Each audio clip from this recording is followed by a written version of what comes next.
പറഞ്ഞു. അങ്ങനെ വലിയ ബഹുമാനം ചെറിയ ആളുകളോടടക്കം വലിയ ബഹുമാനം കൽപ്പിക്കേണ്ടവരോടൊക്കെ കൽപ്പിക്കണം.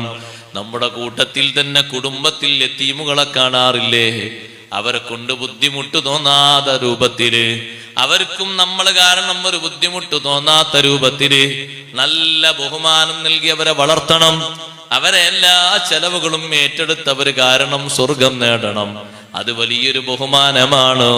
യതീമിനോടുള്ള ബഹുമാനം, മിസ്കീനോടുള്ള ബഹുമാനം, മുതഅല്ലിമീങ്ങളോടുള്ള ബഹുമാനം, മൂത്തവരോടുള്ള ബഹുമാനം, എല്ലാ നിലക്കുമുള്ള ബഹുമാനം ഉണ്ടാകണം. ആ രീതിയിലുള്ള ബഹുമാനങ്ങളും അദബുകളും പഠിപ്പിക്കപ്പെടണം.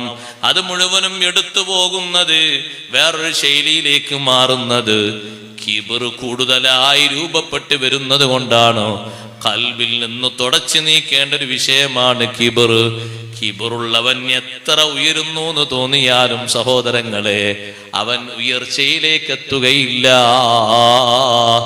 ഭൗതിക ലോകത്തും അങ്ങനെ തന്നെയാണ്, ആഖിറത്തിലും അങ്ങനെ തന്നെയാണ്. കിബർ അത് ഏറ്റവും വലിയൊരു മഹാമാരിയാണ്.